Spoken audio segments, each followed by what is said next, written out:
чухал анализын дотоод зах зээлийн дугаар эхлэхэд бэлэн боллоо. За даатгалын салбарт тэргүүлэгч томоохон компани болох Тэнгэр даатгал компани IPO хийж байгаад холбоотойгоор хэдүүлэн контентээр даатгалын салбарын тухай голчлон ярилцж байгаа. За эдгээр өнгөрч дугаар дээр даатгалын салбарыг пүүлдэн зураглаад пүүлдэн ярилцсан байгаа буюу ер нь даатгалын бизнес модель хэрхэн ажилладаг, хоёр төрлийн ямар ашигын хүүсвэртэй байдаг, за мөн өнгөрсөн хугацааны нийт Монголын гүйцэтгэл, за цаашдын өсөлт потенциалын тухай нэлээд товч ярилцсан байгаа. За өнөөдрийн дугаар дээр бол яг одоо IPO хийж буюу Тэнгэр даатгал компани голлох тон үзүүлэлтийг маш товч тодорхой график слайд дээр ярилцсанаа. За тухайлбал компани даатгалын салбарт хэр зэрэг сайн даатгалын компаниуны гэдгийг илтгэдэг даатгалын тон үзүүлэлтүүд, за мөн салбартаа эзлэх хувь, за энэ дээр IPO-тэй холбоотой товч мэдээлэл нь харагдаж байна. За цаашлаад хамгийн чухал нь буюу ер нь Тэнгэр даатгал компани хэр зэрэг үр ашигтай ажилладаг, ашигт ажиллагааны механизм юу байдаг, тэдгээрийг юу бүрдүүлээд ийм амар сайн ашигт ажиллагаатай ажиллаглаар ярилцсан. За хамгийн сүүлд нь тухайн компани ер нь санхүүгийн нөхцөл байдал нь хэр юм бэ? Хэр зэрэг эрүүл санхүүтэй, хэр зэрэг төлбөрийн чадвар, хэр зэрэг зээлч зэрэгтэй байдгийг товч ярилцсанаа. За дээрээс шууд компани тухай ярилцаад авъя. Тэнгэр даатгал компани 2001 онд анх үүсгэн байгуулагдсан. 23 жилийн турш тасралтгүй үйл ажиллагаа явуулж байгаа. За даатгалын үйл ажиллагааны чиглэлийн хувьд бол ердийн даатгалын үйл ажиллагаа явуулдаг буюу Монголд одоогоор ердийн даатгалын 16 компани байгаа. Бидний хамгийн сайн мэддэг нөө компаниуч нь дийлхт ердийн даатгалын үйл ажиллагаа. За урт хугацаа насны даатгал ярьдаг 2 компани байгаа бол давхар даатгалын компани буюу даатгалын компани өөрийг нь даатгадаг давхар даатгалын компани нэг байгаа. Тэгэхээр ер нь даатгалын бизнес бол тэр чигтээ санхүүгийн зөвлөх хорооны тусгай зөвшөөрөл авдаг лицензтэй бизнес байгаа. Буюу хэн дуртай даатгалын компани байгуулдаггүй гэсэн. Заавал тусгай зөвшөөрөл авдаг. За нэг талаараа бол тусгай зөвшөөрөл авдаг гэдэг утгынхаа өрөөнд бол үйл ажиллагааны агуу өндөр хяналт, мониторингтор заавал холбогдох одоо тайлан тооцоолууд нь олон улсын стандарт мөрдөгдөж ажиллагаараа бас нэг давуу талтай байгаа. Банкны салбартай төсөөтэй гэж та ойлгож болох нэ. За даатгалын Тэнгэр даатгалын хувьд бол хамгийн чухал үзүүлэлт буюу даатгалын нөхөн төлбөрөөр хэр зэрэг олгод юм бэ гэдэг дээр бол Тэнгэр даатгал нөхөн төлбөрөөрөө нэгдүгээр бичигдэж байгаа. За яагаад гэж. За нөхөн төлбөр бол буюу 100 даатгалын тохиолдол үүслэе буюу 100 хөрлийн 97-гийн төлбөрийг барагдуулдаг байгаа. За барагдуулахдаа ерөөсөө ажлын 2.5 хоногийн дотор нийт нөхөн төлбөрийг барагдуулдаг. Эдгээр үзүүлэлтээр нөхөн төлбөрөөр яалчгүй нэгт орчих. За үлдсэн 3-ын нөхөн төлбөр нь хайцсан бэ гэхээр за дийлхтэй бол даатгалын гэрээний нөхцөлөө зөрчсөн эсвэл залилангаас үүдэлтэй холбоотойгоор нөхөн төлбөр нь олгогддог байгаа. За хэдэн харилцагчийн бааз суурийг нь хэлээ ярилцаад үзье. За Тэнгэр даатгал бол 2023 оны байдлаар бол нийт 33440 иргэн даатгалын гэрээт даатгалын үйлчлэг авч ирсэн. За байгууллагын хувьд бол 1778 байгууллага баг. За би энэ дунд мэдж байгаа томоохон компани байгаа, жижиг дундч компани байгаа. За бидний хамгийн сайн дэх Монголын алт Монполимет Barlow World гэх мэт томоохон компани үүнд багтдаг Тэнгэр даатгалаар өөрсдийн эрсдлээ даатгуулдаг байх нэ. За нийт одоо иргэд байгууллагуудын даатгалын хэр зэрэг хэмжээний хөрөнгийг даатгасан бэ? Тухайн даатгалын үнэлгээ нь хэрэг бэ гэж хараад үзвэл нийтдээ бол 2023 оны байдлаар тухайн даатгалын компани дангаараа нийт 8.7 их найт төгрөгтэй дүүцгүүц даатгалыг үнэлгээтэй даатгалыг нь даатгасан байна. Буюу 8.7 их найт гэдэг бол маш том тоо. Одоо Монголын бодит ДМБ-ийн үнцэндээ бараг 4-1 орчмыг бүрдүүлэх хэмжээний дүн даатгасан гэдэг нь хэр зэрэг томоохон далаастай компани вэ гэдгийг илтгэж байна. За тухайн компани онцлогийн хувьд бол 2023 оны байдлаар даатгалын салбарын нийт цэвэр ашигын талыг нь дангаараа бүрдүүлсэн. За компани хөрөнгө оруулалтын өгөөж, за өөрийн өгөөжөөр бол тэргүүн байранд бичигддэг байгаа. За нэг л дараагийн ашигт ажиллагаан дээр ярилцсан. За IPO-тэй холбоотой танд товчгоо мэдээлэл өгөхөд бол Тэнгэр даатгал компани өөрийн нийт хувьцааны 20 орчим хувийг олон нийтэд санал болгож байгаа. За нэг санал болгож байгаа нэг хувьцааны маань 800 төгрөг. Нийт 20% буюу компани 12.5 сая хувьцааг нийтэд санал болгож байгаа. Буюу нийлбэртэй компани нийт 10 тэрбум төгрөгийг татан төлөвлөлөхээр төлөсөн байгаа. За захиалгын одоо паблик хугацаа нь гэвэл 11 сарын 28-ны өдрөөс 12 сарын 4-ний хооронд захиалга өгөхөр байгаа. Тэгэхээр та тус хугацаанд амжиж IPO захиалга өгөх бүрэн боломжтой. За IPO дээр орж байгаа оролцогч байгууллагын хувьд бол би энэ дээр логог тавьсан байна. За хуулийн фирм хувьд Hanlex, за үнэлгээний хувьд бол гэрээгээ estimate буюу бид нар мэдж байгаа ер нь хөрөнгөний бирж дээр гарч байгаа томоохон дийл нээлттэй бүтээгдэхүүнүүдийн голчлон эдгээр компаниуд тухайн төсөл дийлийг хариуцаад ажилладаг байгаа. За аудитын хувьд бол олон улсын алдартай Nexa компаниар аудит хийлгэсэн байна. За хэдүүлээ чухал хэсэг болох ашигт ажиллагааны хэсэг рүү орцгоё. За би босоо графикууд дээр даатгалын компани ашигт ажиллагааг илэрхийлэх голлох 3 үзүүлэлт болох нэг тал даатгалын үндсэн үйл ажиллагааны хураамжийн орлого. За нөгөө тал хоёр дахь ашиг болох хөрөнгө оруулалтын ашиг. За эдгээрийн нийлбэр болох цэвэр ашигын 3 үзүүлэлтийг босоо багнан графикт тавьсан байна. За хугацааны хувьд бол 2021-с 23 оны өнгөрсөн 3 жилийн гүйцэтгэл. За 2024 энэ оны хувьд бол 1-р хагасын тайлангаар үндэслээд 2024 оныг нийт жилд нь төсөөлөөр тавьсан байгаа буюу нийт 4 жилээр харж байна гэсэн үг. За ингээд хэдлээ хараад үзэнгүүт сүүлийн 4 жилийн хугацаанд бол компани хураамжийн орлого, хөрөнгө оруулалт, за цэвэр ашиг бол өндөр өсөлт үзүүлсэн харагдж байна. За жоохон дэлгэрүүлээд үзвэл компани цэвэр ашигын хувьд бол доотлын цэвэр график дээр харагдж байна. Сүүлийн 3 жилийн зүгээр жилийн нийлмэл дундаж өсөлтөөр 28 орчим хувийн өндөр өсөлтийг үзүүлсэн харагдж байна.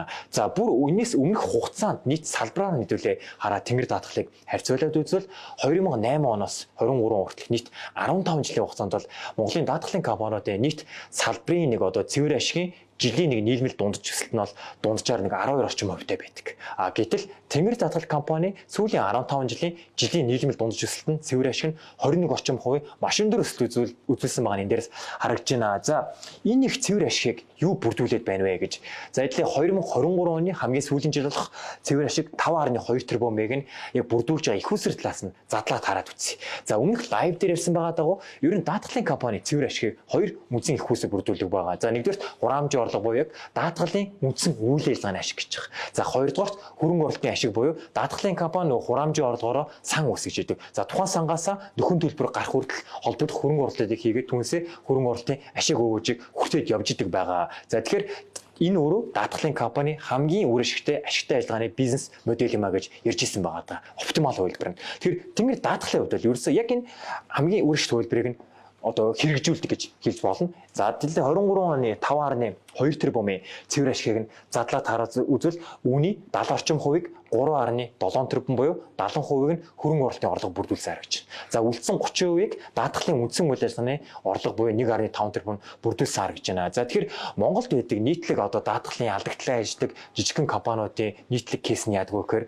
нөгөө талдаа яг даатгалын үндсэн үйл ажиллагаа нь нэг тал нөхөн төлбөр агуу өндөртэй, хохирлын харьцаа ихтэй. За үйл ажиллагааны зардал өндөртэй буюу эдгээр нийлээд хослсон харьцаа яг үндсэн үйл ажиллагаанаас төдийлөн ашиг олж чаддаггүй. Дандаа алдагдaltaй ажилд эдгээр харьцаанууд нь өндөртэй байж идэг. За үүнтэй холбоотойгоор мэдээж даатгалын сангаас нөхөн төлбөрийн хэмжээгээр гарна, даатгалын сангийн хэмжээ нь буурдаг, маш бага байдаг. За мэдээж даатгалын сан бага учраас хөрөнгө оруулалтын ашиг нь харьцангуй бага байдаг байгаа. Тэгэхээр нийтлэг даатгалын компаниуд бол үүн дээр алддаг. За тэнгэр даатгалын хувьд бол нийт ашигын 30 орчим хувийг даатгалын үндсэн үйл ажиллагааны ашиг бүрдүүлж байгаа гэдэг маань юуг илэрхийлж байна гэхээр даатгалын яг одоо андеррайтерийн үндсэн үйл ажиллагаа нь маш үр ашигтай зөв даатгалуудыг зөв тооцоолтой даатгадаг эндээсээ өндөр үр ашигтай менежмент сайн байгааг нь илэрхийлж байна гэж болж байна. За нөгөө талд даатгалын одоо цэвэр ашигын дийлэх хувийг бүрдүүлээд байгаа нөгөө 70% буюу хөрөнгө оруулалтын орлого нь үүн дээр маш чухал нөлөөлөлт. Ялангуяа сүүлийн 2 жил бол за тэнгэр даатгалын хувьд бол хөрөнгө оруулалтын орлого за одоо хөрөнгө оруулалтын багцынхаа нийт өгөөж нь жилийн нэг 14 орчим хувьтай буюу маш өндөр байдаг. Гэтэл буцад 15 ердийн даатгалын компаниудын хөрөнгө оруулалтын одоо жилийн өгөөж нь нэг дунджаар салбарын дунд нь өөрөө 9.8 нэг 10 орчим хувьтай. Гэтэл тэнгэр даатгал бол ерөөсөө салбарын дунджаас 4.1 хувиар өндөр буюу маш өндөр хамгийн үр ашигтай портфолиотой хамгийн үр ашигтай хөрөнгө оруулалтуудыг тохирсон хугацаанд нь хийгээд түүнээсээ өндөр хөрөнгө оруулалтын үр ашиг өгөөж хүртээд явдаг нь нийт ашигтай ажиллагааг бүрдүүлэхтэй холбоотой байх нэ. За тэгэхээр эдгээрийн үр дүнд нэг тал даатгалын үйл ажиллагаа нь бол маш үр ашигтай ажилтдаг үндсэн үйл ажиллагаа. Нөхөн төлбөр маш сайн төлдөг. За нөхөн төлбөр сайн төлж байгаа учраас сан их хэмжээгээр цуглардаг. За сангийн мөнгөө хамгийн үр ашигтай хөрөнгө оруулалт хийдэг. За энэ хоёрын нийлбэртэй бол компани ашигтай ажиллагааг өндөрт хүргэдэг байх нэ. За ингээд ашигтай ажиллагааг яаж өндөрт хүргэж чинь тэрний юугаар хэмжээнэ гээл голлох том зүйлийг би энэ дээр тавьсан харагч байна. За ерөөсөө 2023 оны байдлаараа тэнгэр даатгал нийт салбарынхаа цэвэр ашигын тал юунсэндээ 56 орчим хувийг дангаар бүрдүүлдэг. Бүр үнэлэхүйц монопол болчихсон баг. За ашигтай ажиллагааны хувьд бол буюу одоо өөрийн хөрөнгөний өгөөж ROI гэж ярьдаг. Буюу компани одоо хөрөнгө оруулагч хувьцаанд хөрөнгө оруулсан хөрөнгө оруулагчдын мөнгийг хэр зэрэг үр ашигтай өсгөх юм бэ гэсэн чухал үзүүлэлт байдаг. Буюу ROI нь өөрөө салбартаа үнэмлэхүйц нэг бүр хоол хаяц буюу 26% байгаа жилийн. Салбарын дунд нь гэтэл ердөө нэг одоо 8-9% буюу зөвхөн салбарын дунджаас ойролцоогоор 4-5 дахин өндөр маш өндөр үр ашигтай ажилладаг байх нэ. За хөрөнгө оруулалтын өгөөжүүд сая дурдсан 4.1 хувиар илүү. Тэр нэг иймэрхүү үнэлттэйгээр яалчгүй тэнгэр даатгал компани бол ашигтай ажиллагаагаар даатгалын салбарт ороод яалчгүй тэргүүлж байгаа компани бол нэг байх нэ. За дараагийн слайд дээр компани санхүүгийн байдал хэр зэрэг эрүүл юм бэ? Хэр зэрэг хөрөнгөтэй төлбөрийн чадвар нь хэр юм бэ гэдгийг хэдлээ товчхон ярилцъя. За мөн адил би сүүлийн 3 жилийн гүйцэтгэл за 2024 оныг 1-р хагасны үндэслэн төсөөллийг тавьсан байна. За босоо графикууд дээр бол компани Тэнгэр даатгал компани нийт хөрөнгийн хэмжээ өсөлт нь харагдж байна. За шар өнгийн график дээр компани нийт хөрөнгөд эзлэх нөгөө хөрөнгө оруулалтын орлогыг нь олоодоо хөрөнгө оруулалтын багцын хувь нь гарч байна. Багцын дүн нь гарч. За доотлын график дээр компани яг өөрийнх нь эзэдийн хүч буюу өөрийн хөрөнгөний хэмжээг цифр графикаар мөн адил сүүлийн 4 жилээр харуулсан байгаа. За дараагийн график дээр бол хувьчилсан байгаа. За энэ бол айгүй чухал үзүүлэлт. Буюу 2022 он за өнгөрсөн жил буюу 23 онд компани ер нь хөрөнгө оруулалтын багц хэрхэн өөрчлөлт орсон юм бэ? Эндээс яаж хөрөнгө оруулалтын орлого олсон байгаа вэ? Эндээс харагдж байна. За том зургаар нь хараад үзвэл компани нийт хөрөнгөний хэмжээ, өөрийн хөрөнгөний хэмжээ, за түүнд эзлэх хөрөнгө оруулалтын багцын хэмжээ мөн адил тогтмол органик өсөлт үзүүлсэн байгааг харагдж байна. За хөрөнгөний өсөлтийн хувьд бол өнгөрсөн 3 жилийн хугацааны гүйцэтгэлээр буюу 21-с 23 оныг хараад үзвэл нэг жилийн нийлбэл дунджаар 13% харьцангуй тогтвортой сайн өсөлт үзүүлсэн байгаа нь харагдж байна. Өөр гээгүүж мөн адил өөр өсөлт нь мөн адил байгаа. За эрх төсөөлийн хувьд бол буюу 2027 он хүртэл эрх за 23 оноос бодоод үзвэл нэг 5 жилийн хугацаанд компани хөрөнгө оруулалтын багц нийт хөрөнгөний хэмжээр нэг дунджаар 20 орчим хувийн жилийн нийлбэл дунд өсөлтөөр төсөөлөлөө тавьсан байгаа. Энэ мэдээж харьцангуй яг ийм арч цайлгаатын процессор явж байгаа цагт бол харьцангуй энгийн одоо нормал төсөөлөл гэж хэлж болно. За хөрөнгө оруулалтын багцын 2023 оны байдлаар хэлээ хараад үзвэл компани нийт хөрөнгө бол 23 онд 34.5 тэрбумын хөрөнгөтэй байсан. За үүний одоо үндсэндээ 87% буюу дийлэх хүн зар бүхэлдээ шахуу 30 тэрбумыг нь тухайн компани нөгөө даатгалсан сангаас хөрөнгө оруулалтын багц нь бүрдүүлж байгаа. За энд мөнгө түүнтэй адилдах төрөл бүрийн хугацааны хөрөнгө оруулалт багтна гэсэн үг.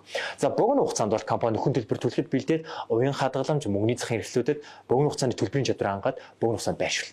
За урт хугацаанд бол урт хугацааны даатгалын мөнгөө компани хамгийн ирээдүйтэй хамгийн ашиг үзүүлнэ гэсэн компани хувьцаанд байршуулсан байгаа багц дээр харагдж байна. За дунд хугацаанд бол компани өндөр өгөөжтэй эрсдэл багтай бондуудад байршуулсан байгаа.